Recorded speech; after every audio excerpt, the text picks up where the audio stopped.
I'm Tracy Baxter with today's Record Newswatch. An Ulster County Court judge has issued a warrant for the arrest of Lance Muckenhaupt, the man responsible for starting the massive fire that burned down the Tamarack Lodge in the town of Wawarsing last year.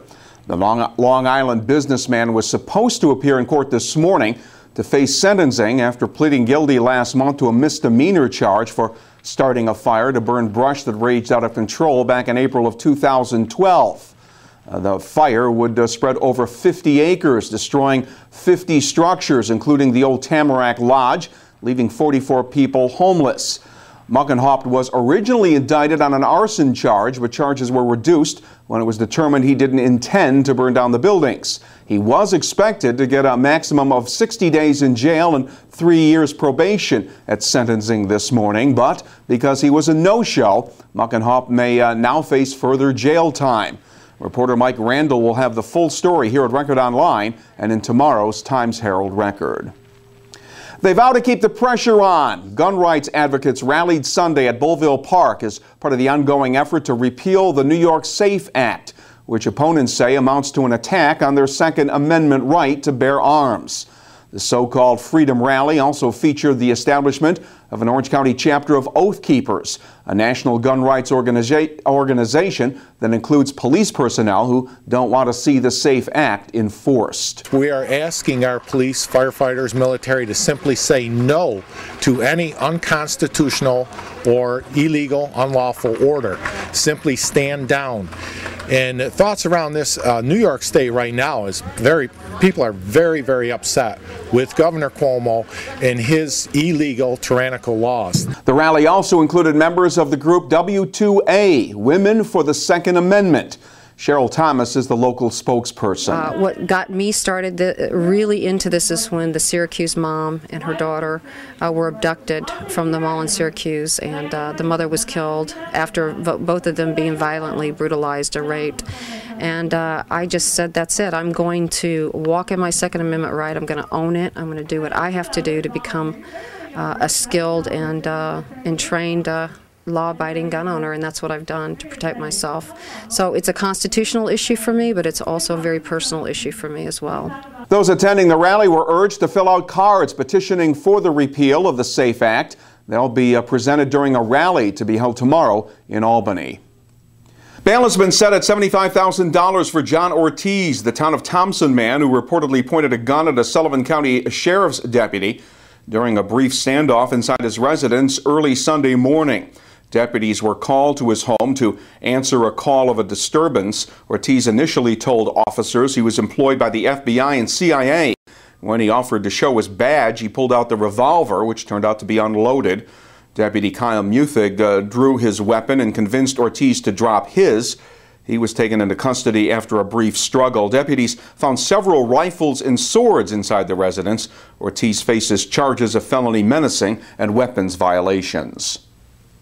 And in the city of Newburgh, police are looking for the public's help in their search for the person who fatally stabbed another man Friday afternoon on the 200 block of 3rd Street near Downing Park. The victim, 21-year-old Daquan Nugent, died after being rushed to St. Luke's Cornwall Hospital with multiple stab wounds. Police continue to search for any eyewitnesses to the killing, and they're asking anyone with information to call them at 561-3131. It is the economic pulse of the town of Wallkill. The Route 211 retail corridor is home to many of Wallkill's small and not so small stores. And today, about 30 store owners and managers accepted the invitation of town officials by attending a forum set up to improve communications between local government and businesses and to proactively address merchant problems and concerns. Wallkill Supervisor Dan Depew called the meeting a good first step since he said town government can't fix it if they don't know it's broken. Our goal is to bring the retail corridor in the town of Wallkill, all the retailers into the fold, to bring them together and to create the safest, cleanest, most convenient retail location in the Hudson Valley. We'll probably never be the biggest. That goes to Woodbury Commons. They're #1 in New York State for a local community. But we really want to be able to be competitive in a way that is different, competitive in a way that people can appreciate and that people would feel comfortable and happy to come to shop in the town of Wallkill. Wallkill and build upon our image. Part of the attempt to improve the town's image and identity will include better signage, reminding motorists and shoppers that they're in Wallkill, not Middletown. Depew says another forum will be held in the fall to help usher in the busiest shopping time of the year. Elsewhere, hundreds of area residents have begun new chapters in their lives following graduation ceremonies at some of the region's colleges held over the weekend. Friends and relatives of the more than 425 SUNY Orange graduates packed the phys ed building on the Middletown campus to witness the college's 63rd commencement. Many of the grads will continue their education, while others now hope to begin successful careers. The SUNY Orange graduations normally held on Alumni Green, but was moved to the physical education building because of the construction of the college's new Center for Science and Engineering. Hours later, some of the close to 260 graduates at SUNY Sullivan shared their stories of triumph over adversity, as well as the beginning of the celebration of new beginnings during the college's 49th commencement. Ceremony at the college's Loch Sheldrake campus marked the beginning of what will be a year-long celebration of SUNY Sullivan's 50th anniversary. Among the speakers, Center for Discovery Chief Executive Officer Patrick Dollard told the graduates to be resilient and to be ready to fight the fight and come back for more. And Saturday was also an extra special day at Mount St. Mary College in Newburgh, where more than 600 master's and bachelor's degree candidates were officially recognized during the Mount's 50th commencement ceremony held at the college's Dominican Center Field. Graduation speakers there included best-selling author James Patterson, who received an honorary doctorate degree. The threat of rain will hang over us during the next couple of days. It'll be mostly cloudy Tuesday, with a chance of a late-day thunderstorm. The highs will be up around 80 degrees.